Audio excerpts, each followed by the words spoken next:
summer sun of Australia, they know how to have fun. Beautiful people, thrilling water sports, wide, white, sandy beaches. It's all here at Surfers Paradise. But most of all, they love to race. Here in Paradise, the Indy cars are ready to roar as the season begins. It was here a year ago that Nigel Mansell began his historic championship. But there are others ready to dispute Nigel's crown. Michael Andretti, who joins Chip Ganassi Racing after a disastrous year in Formula One. Paul Tracy led the most laps last year. Now, he wants the championship. Robbie Gordon was third here a year ago driving for A.J. Foyt. He's back with a new team, Derek Walker Racing. Scott Goodyear is now driving for Kenny Bernstein. As the team looks for wins, Scott seeks the PPG Cup. Little Al's a Penske driver now. That's where his dad and his uncle had their greatest success. The seniors are ready. Emerson Fittipaldi is hot. And Mario is starting his last lap. There's new equipment, too. A new chassis from Adrian Renard. And after a year's testing, a new Honda motor is ready for Rahal. Today, the eyes of the racing world are on Nigel Mansell as the season begins. Can he repeat the feats of last year? Will he still be in front at Road's End?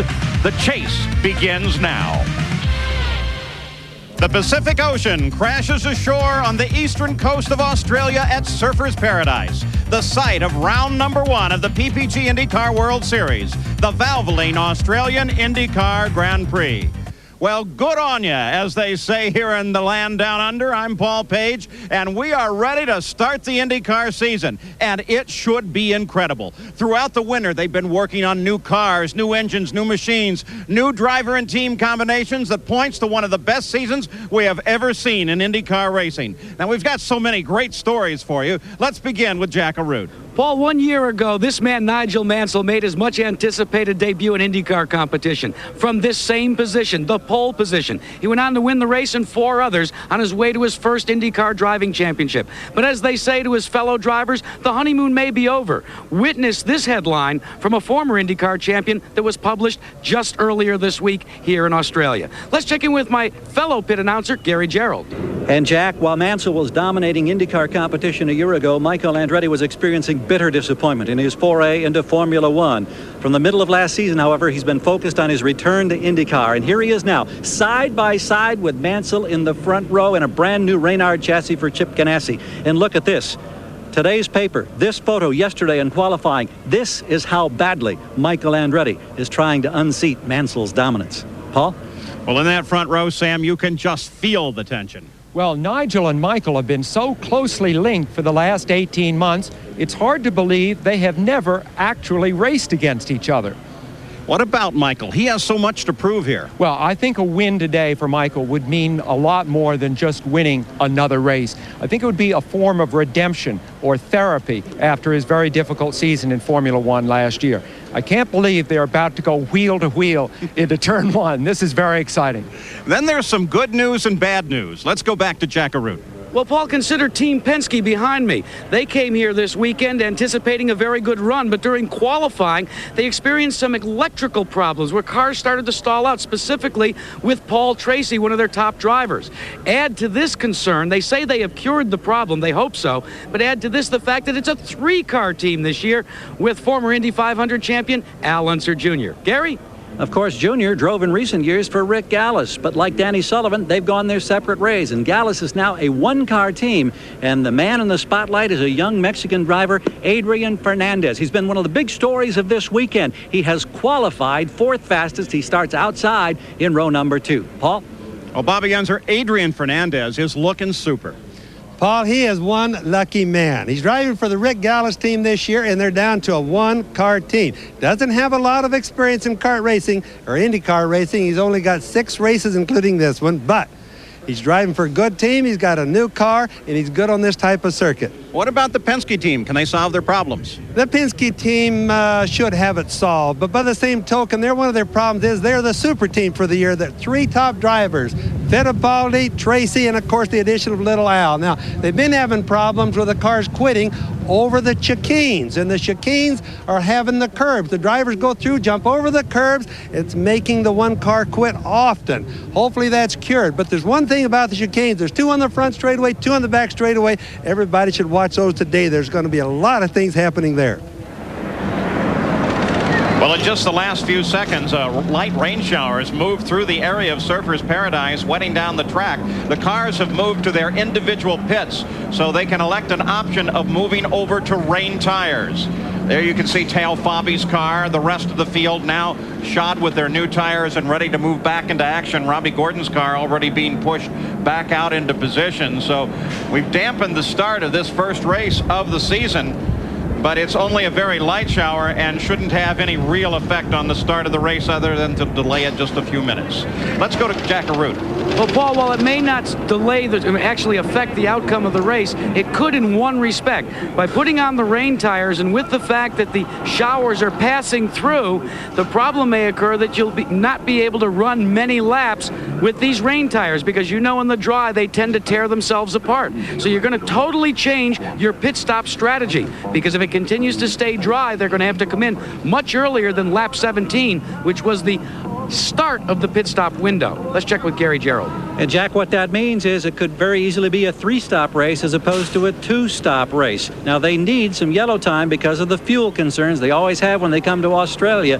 But right now, it's a brand new situation because they've moved out, they put the rain tires on, now they're moving them back onto their positions on pit road on the starting grid. And the irony of all of this, they hadn't had to have the rain tires on at any time this weekend in all the practice and the qualifying. And here at the start of the race, the first serious shower of the weekend, Paul. Well, Gary, typical of Roger Penske's preparation, yesterday when they started practice sessions, the first thing they did was send their cars out with rain tires just to scrub them in case there might be a shower during the race itself. So now they'll have to put all the cars back into position and prepare for the start. We'll be back for the start of the Valvoline Australian IndyCar Grand Prix right after these messages. Australian IndyCar Grand Prix. Showers have moved through the Surfers Paradise area, those drenching tropical showers that are so common here, and that's created some lengthy delays as the cars have moved from dry tires to wet tires to dry tires and now back to wets again. But the field is finally rolling. There is some standing water on the course, but generally it's only lightly damp. You can see it's not seriously damp in this portion of the course. So let's take a look at how they line up. For the start of the very first race of the season on the pole, it's Nigel Mansell, who made history here with his win last year, alongside Michael Andretti, who gave the new Renard a great starting position. In the second row, it's Emerson Fittipaldi. He won here 2 years ago. And Adrian Fernandez, the Indy Light standout. In the third row, Al Unser Jr., now in Penske colors, and his teammate, Paul Tracy, who was quickest in the morning practice. In the fourth row, Maurizio Gugelmin from Formula One in his second IndyCar start, and rookie Jacques Villeneuve, the Formula Atlantic standout. The fifth row is Robbie Gordon and Jimmy Vasser. In row 6, Teo Fabi and Stefan Johansson. The seventh row, Mark Smith and Mike Groff, who out-qualified his teammate and car owner. In the eighth row is Arie Luyendyk, now with Regency Racing, and Bobby Rahal, the first race for his Honda-powered car. In the ninth row, Scott Goodyear and Scott Sharp, the two-time Trans Am champion. The 10th row, Mario Andretti and Raul Boesel. The 11th row, Alessandro Zampedri and Willie T. Ribbs. In the 12th row, Hiro Matsushita and Robbie Buell. The 13th row, Davy Jones, now driving for A.J. Foyt and Dominic Dobson. And alone starting in last position, Australian Gary Brabham. Now let's take a look at the course here at Surfers Paradise. The real key is how you come off of those corners leading to those long straightaways, because that's where the speed is developed. The backstretch here parallels the Pacific Ocean and the beach at Surfers.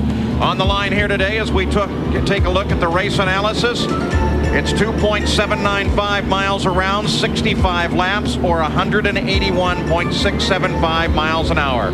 Nigel Mansell set the race record here last year. So we're set and ready to go. I'm still very, very damp out there. And, of course, Nigel Mansell, as we're on board with him, has to be contemplating what it's going to be like to have Michael side by side in the rain as they go into those first corners. Let's go pit side, Jack Arute. Well, under normal circumstances, rain tires are designed in such a way to route the water away and give a nice tread pattern. This is the normal way with the wheel turning this way. But Team Penske has found a little bit of a speed secret. What they've done is they've taken the rear tires and they flip-flopped them. So now, instead of the water being routed this way, the water is coming this way. They say that it gives them just a little teeny bit of an advantage over the competition.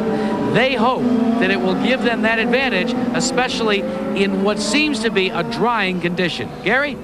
Well, Jack, it's not only tires that get strategized, so to speak, here, because you gamble on the setup of the race car. If it's wet, you want to create more downforce. So many of the teams have had to gamble. Do you make a decision and you change one of these little wing angles here to get more force on the front of the car? You do the same on the rear wing. Or do you leave it gambling that it's going to be basically dry and that the setup that you had initially will prove to be the fastest setup? A lot of strategy being played out right now as we get ready for the green flag. Paul?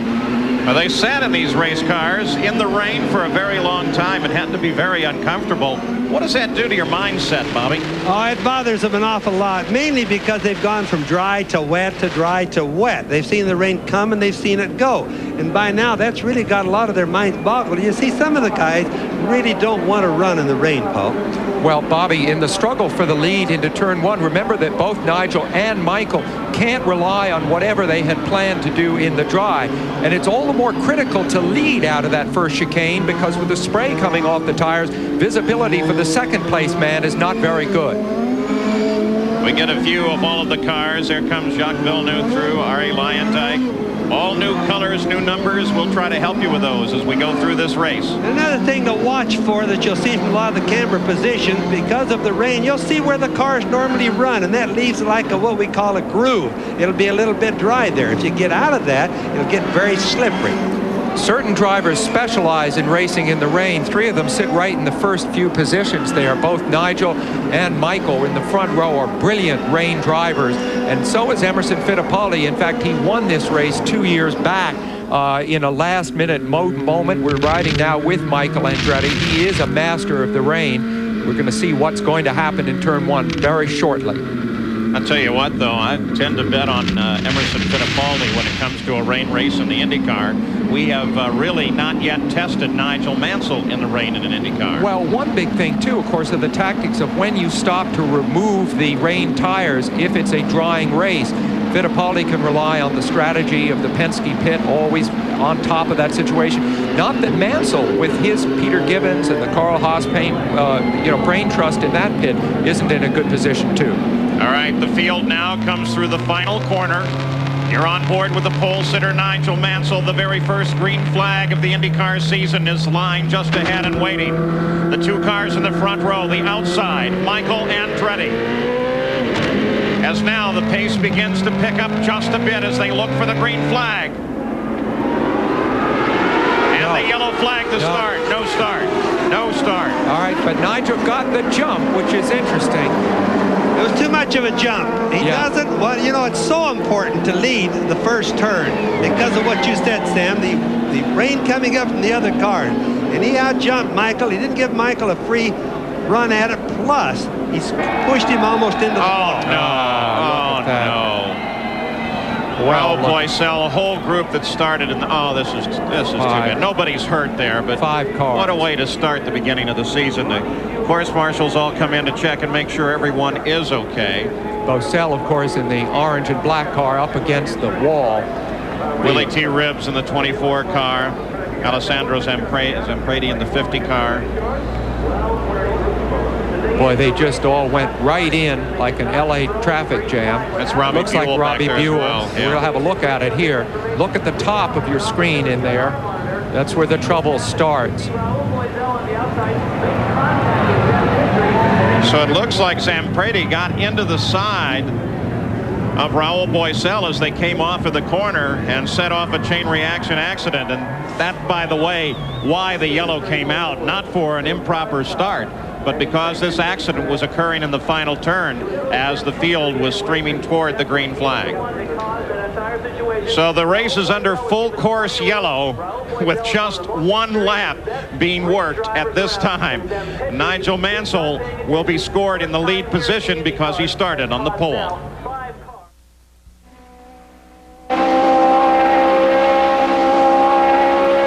Introducing a Honda that's not roomy.